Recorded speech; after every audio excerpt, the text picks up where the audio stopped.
Hello 10th class.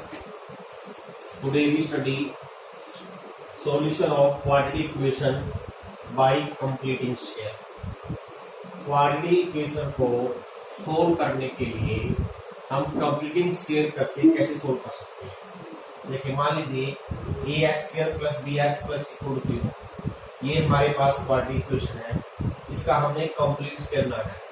Complete square किसका बनाएंगे? x की टर्म का, जो x वाली टर्म में है उनका कंप्लीट स्क्वायर बनाना है। आपने पहले क्या करना है, कोएफिशिएंट ऑफ x अगर 1 नहीं है इसको 1 बना लीजिए। 1 कैसे बनाएंगे? इसको पहले अगर कोएफिशिएंट a दे रखा है तो आप a से डिवाइड कर लीजिए। अगर हम इस इक्वेशन को a से डिवाइड कर दें हमारे पास ये आ जाएगी। अब आपको याद कीजिए, अगर आप a प्लस बी का होल स्क्वायर अगर खोलते हो उसकी टर्म में होती है a square plus 2ab plus B square, यानी किसी भी दो नंबर का कंप्लीट स्क्वायर खोलते हैं उसमें 3 टर्में होती हैं। इसका मीनिंग अगर हमने उल्टा करना हो यानी a square plus 2ab plus B square दे रखा हो तो हम a प्लस b का होल स्क्वायर लिख सकते हैं। अब हमारे पास क्या देखिए, x स्क्वायर है, bax है, यानी कि पहली दो टर्में दे रखी हैं। a स्क्वायर की जगह x स्क्वायर आ गया, 2ab की जगह आ गया ba बाई एक्स। तो बी स्क्वायर क्या होगा? देखिए a b b, यानी कि जो यहाँ पर वैल्यू होती है 2 इंटू ए बी, इसमें एक वैल्यू फर्स्ट नंबर की होती है, दूसरी वैल्यू सेकंड नंबर की होती है, और यहाँ पर पहले का स्क्वायर यहाँ पर लास्ट का स्क्वायर होता है। इसका जो b बाई ए है तो पहले इसको 2 से मल्टीप्लाई कर लो, 2 से डिवाइड कर लो। अब आप इसको इससे कंपेयर कीजिए, तो x तो है लेकिन जो सेकंड नंबर है जिसका स्क्वायर होना चाहिए ये b बाई 2a नहीं है, तो b बाई 2a का होल स्क्वायर इसमें ऐड कर लीजिए और जो चीज ऐड किया वही सब्ट्रैक्ट कर दीजिए। इससे क्या होगा, पहली 3 टर्में मिलकर आ जाएगी कंप्लीट स्क्वायर। ये बन जाएगा x plus b by 2a का होल स्क्वायर, और ये बाकी को सिंपलीफाई कर लीजिए। अब इन दोनों टर्मों को इधर राइट साइड में, इधर माइनस है जाके प्लस हो जाएगी, इधर प्लस है माइनस हो जाएगी। तुम दोनों का एलसीएम ले लेंगे, सिंपलीफाई कर लेंगे, जाएगा b square minus 4ac by 4a square. Now x plus b by 2a का होल स्क्वायर ये आ गया। नाउ टेकिंग स्क्वायर रूट, जब स्क्वायर रूट लेंगे तो जब स्क्वायर रूट लेते हैं इसमें एक तरफ आपने प्लस माइनस लगाना होता है, उधर आएंगे प्लस माइनस, इसका अंडर रूट बटे इसका अंडर रूट, 4a से अंडर रूट 2a हो गया, इसका अंडर होगा b स्क्वायर माइनस 4ac। अब x की वैल्यू निकालनी है, b बाई 2 को उधर ले जाइए तो माइनस b बाई 2 दोनों का सेम एलसीएम हो गया। अब इसमें एक चीज देखिए, c b square minus 4ac की वैल्यू देखिए, यानी कि हम b स्क्वायर माइनस 4ac का अंडर रूट ले रहे हैं। और आपको पता है किसी भी रियल वैल्यू का स्क्वायर रूट रियल कब होता है? जब वो पॉजिटिव हो। हम किसी भी नेगेटिव वैल्यूज का स्क्वायर रूट नहीं निकाल सकते। इसमें b स्क्वायर माइनस 4ac अगर ग्रेटर देन इक्वल टू 0 है तभी हमारे पास x रियल आएगा, और इसका एक नाम भी है क्योंकि d मीन डिस्क्रिमिनेंट। ये डिस्क्रिमिनेंट क्या होता है? b square minus 4ac। याद रखना है, अगर b square minus 4ac by जब नेगेटिव आ जाए, मीन अगर ये वैल्यू नेगेटिव आ जाए, इफ d नेगेटिव आ जाए then there is no real, तो हम लिखेंगे x इज नॉट रियल। ये नो रियल सॉल्यूशन। जैसे फॉर एग्जांपल मान लीजिए x square plus x plus 1 है, इसको आपने सोल्व करना है। अगर हम लोग सोल्व करके देखेंगे बाय यूजिंग कंप्लीट स्क्वायर, तो कंप्लीट स्क्वायर कैसे करना है? x का कोएफिशिएंट पहले से ही 1 है, अब जो x का कोएफिशिएंट है वो क्या है? 1। अब आपने मेथड क्या यूज करना है? किसी भी क्वाड्रेटिक इक्वेशन का कंप्लीट स्क्वायर करना हो, पहला स्टेप है कोएफिशिएंट ऑफ x के 1 बना लीजिए। उसके बाद x के कोएफिशिएंट को देखिए, x का कोएफिशिएंट यहाँ पर 1 है तो आपने 1 का हाफ हो गया 1/2, यानी 1/2 का स्क्वायर ऐड करना है और वही आपने सब्ट्रैक्ट करना है।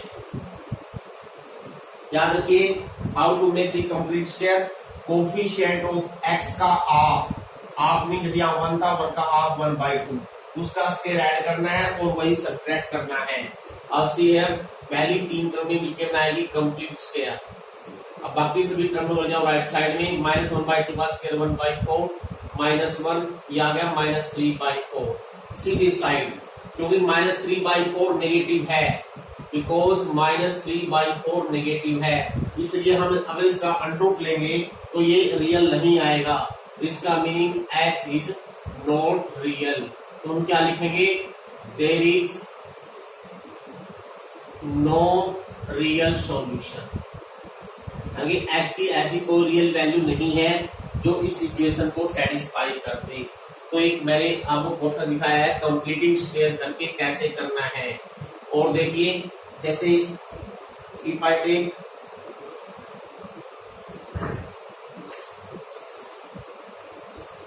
One more example from your exercise, ये है 5x² minus 6x minus 2 equal to 0 by using completing square solve this equation. तो कोएफिशिएंट ऑफ x² क्या है 5, तो पहले हम 5 से डिवाइड कर देंगे। अब कंप्लीटिंग स्क्वायर कैसे बनाना है, x का कोएफिशिएंट चेक कीजिए, x का कोएफिशिएंट है -6/5, तो -6 का हाफ यानी 1/2 ऑफ 6/5 दैट बिकम 3/5। तो 3/5 का होल स्क्वायर यहाँ पर ऐड करना है और जो ऐड किया है वही सब्ट्रैक्ट कर देना है। याद रखिए it is 1/2 of 6/5 minus 2/5 as it is. अब पहली 3 टर्म में मिलकर बना जाएगी complete square, it is x minus 3/5 का होल स्क्वायर। अब इन दोनों टर्मों को उधर ले जाइए, दोनों इधर माइनस किया, इधर आ जाएगी प्लस की 9/25 plus 2/5 here 25 is LCM, 9 plus 10 it is 19/25। अब क्योंकि 19/25 पॉजिटिव आ गया है, अगर राइट हैंड साइड पॉजिटिव आ जाए तो हम दोनों तरफ स्क्वायर रूट ले सकते हैं।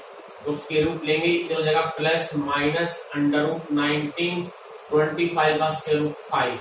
तो what is the value of x, -3/5 को उधर ले जाओ तो प्लस माइनस √19/5। इसका meaning what are the value of x, दोनों का सेम एलसीएम आ जाएगा। अगर हम प्लस लेते हैं तो आ जाएगा 3 प्लस √19/5 या 3 minus √19/5। These are the solution of this quadratic equation by using completing square. One more question, एक एग्जाम्पल नंबर 11 देखिए, ये फाइंड 2 कंजेक्टिव और positive integers sum of whose square is 290। Question क्या है, ऐसे 2 कंजेक्टिव और पॉजिटिव इंटीजर निकालिए। Find 2 consecutive और positive integer whose sum of square is 290। Let the consecutive और इंटीजर लेंगे, लेट कंजेक्टिव पॉजिटिव और इंटीजर्स, लगातार 2 पॉजिटिव और इंटीजर के बीच में 2 का डिफरेंस होता है। अगर मान लीजिए पहला नंबर x है, दूसरा बन जाएगा x + 2। अब according to question sum of their square x² plus x + 2 का whole square is given 290। Now we have to solve for x। यहां से हम x का मान निकालेंगे, पहले स्क्वायर खोल लीजिए, x² plus 4x plus 4 290। Now you become 2x² plus 4x minus 286, 2 से डिवाइड कर दीजिए। हम यूज कर रहे हैं बाय यूजिंग कंप्लीटिंग स्क्वायर। अब कंप्लीटिंग स्क्वायर कैसे करना है, कोएफिशिएंट ऑफ x 2 है, इसका आप 1 हो गया, तो आपका स्क्वायर 1 और जो हमने ऐड किया है वही यहाँ पर सब्ट्रैक्ट करना है, -143। इट बिकम x + 1 का होल स्क्वायर, -1 -143 हो गया -144, राइट हैंड साइड में जाएंगे 144। अब हम जब लेंगे स्क्वायर रूट, ये आएगा प्लस -12। इसका मीनिंग x की वैल्यू क्या आएगी, जब +12 लेंगे तो +12 -1 हो जाएगा 11, और जब -12 लेंगे -13। अब क्योंकि x क्या है, x इज पॉजिटिव, तो हम x की वैल्यू 11 लेंगे। तो आवर नंबर्स, या लिखिए रिक्वायर्ड नंबर्स। रिक्वायर्ड नंबर्स क्या आ गए, हमने नंबर मान रखे हैं x + 2, इसका मीन पहला नंबर 11 है, दूसरा 13 हो जाएगा। These are the answers.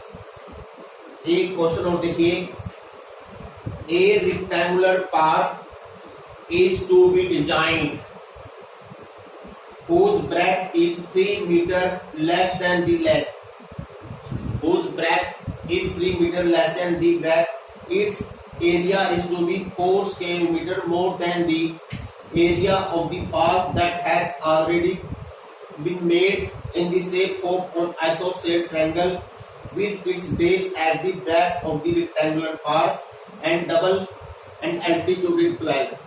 Find the length of breadth.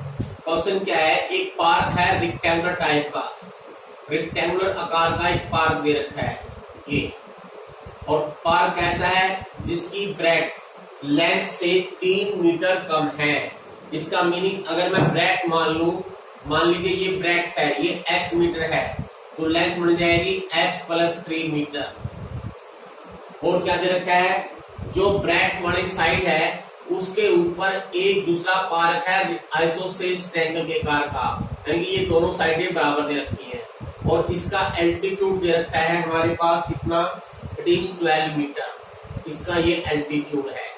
और क्या गिवन है, जो एरिया ऑफ रेक्टेंगुलर पार्क है, यानी इसका एरिया ट्रायंगल के एरिया से कितना अधिक है, 4, यानी कि एरिया ऑफ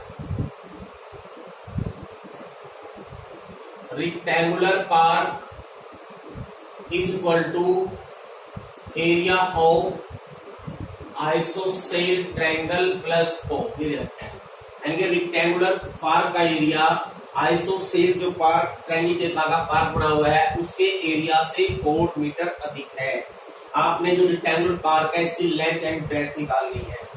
अब ये एरिया जो रेक्टेंगुलर की साइड्स है हमने मान रखी है x एंड x प्लस 3, तो इसका एरिया हो गया x into X plus 3 equal to area of isosceles triangle, isosceles triangle होगी ABC, इसका एरिया हो जाएगा 1/2 बेस BC और हाइट हो जाएगी AD प्लस 4। अब बेस कितना है, ब्रेड्थ के बराबर x हो गया, और परपेंडिकुलर हो गया 12 प्लस 4, तो ये आ गया 6x plus 4 that is x square plus 3x। तो हमारे पास फाइनली ये बन गई क्वाड्रेटिक इक्वेशन। अगर आपने इसको बाय कंप्लीटिंग स्क्वायर से सोल्व करना है तो आपने क्या करना है, जो x का कोफिशिएंट है क्या है 3, इसके आपका स्क्वायर, क्योंकि अगर 3/2 का स्क्वायर 9/4 ऐड कीजिए और -9/4 ही यहाँ लिख दीजिए। अब ये बन गया हमारे पास x माइनस 3/2 का होल स्क्वायर, और ये हो जाएगा -16 -9 -25, राइट साइड ले जाएंगे 25/4, और अगर आगे इसको सोल्व कर लेंगे, अगर हम स्क्वायर रूट ले लेंगे x माइनस 3/2 आ जाएगा प्लस -5/2, तो x की वैल्यू आएगी 3/2 प्लस -5/2। तो अगर हम माइनस लेते हैं तो x की वैल्यू -1 आएगी, और जब प्लस लेते हैं तो 4 आएगी, क्योंकि ये लेंथ ब्रेड्थ है नेगेटिव कभी नहीं होती, तो आपने x -1 छोड़ देना है, तो वी टेक x बराबर 4। इसका मीनिंग जो ब्रेड्थ है वो 4 मीटर होगी और लेंथ होगी 4 प्लस 3 7 मीटर। इस तरह से आप लेंथ और ब्रेड्थ किसी भी क्वाड्रेटिक इक्वेशन को सोल्व करके रेक्टेंगुलर पार्क की निकाल सकते हैं। एक और एग्जांपल देखिए।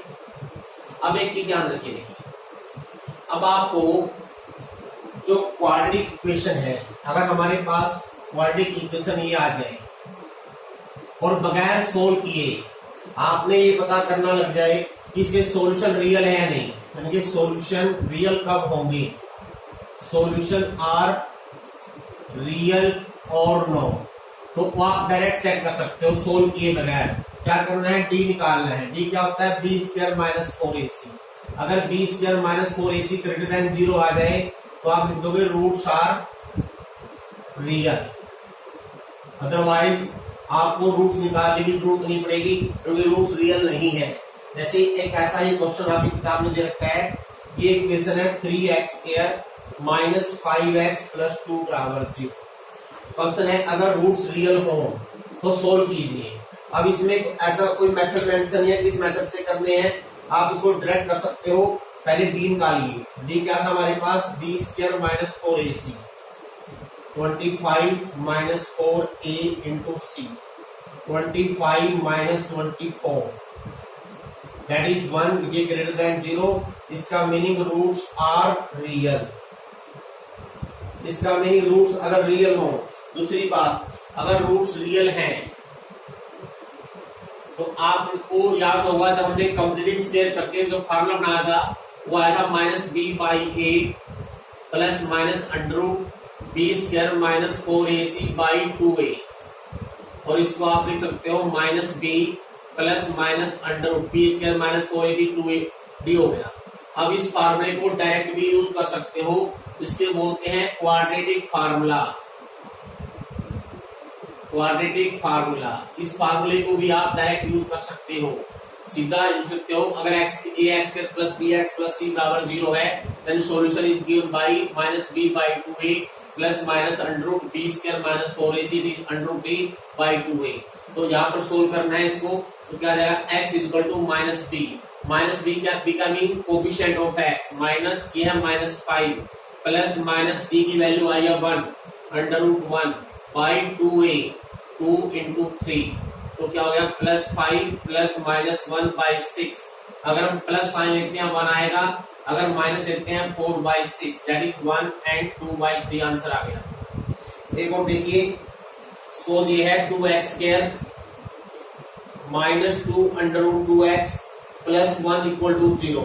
तो पहले हम d देखेंगे क्या आएगा, b square minus 4ac minus 2 under root 2 का square minus 4a into c that is 2 का स्क्वायर 4 इंटू 2 8 माइनस 8 0 का मीनिंग क्या है, रूट भी रियल है, इसका x क्या हो जाएगा minus b plus minus under root d by 2a, तो minus b plus 2 under root 2 हो जाएगा और प्लस माइनस d 0 है 0 का अंडर रूट 0 बाई 4। इसका मीनिंग क्या आंसर आ गया 2 अंडर रूट 2 बाई 4, दोनों सेम आ गए 2 अंडर रूट 2 बाई 4। दी जाती आंसर बोलते हैं रिपीटेड रूट। आज के लिए बस इतना ही।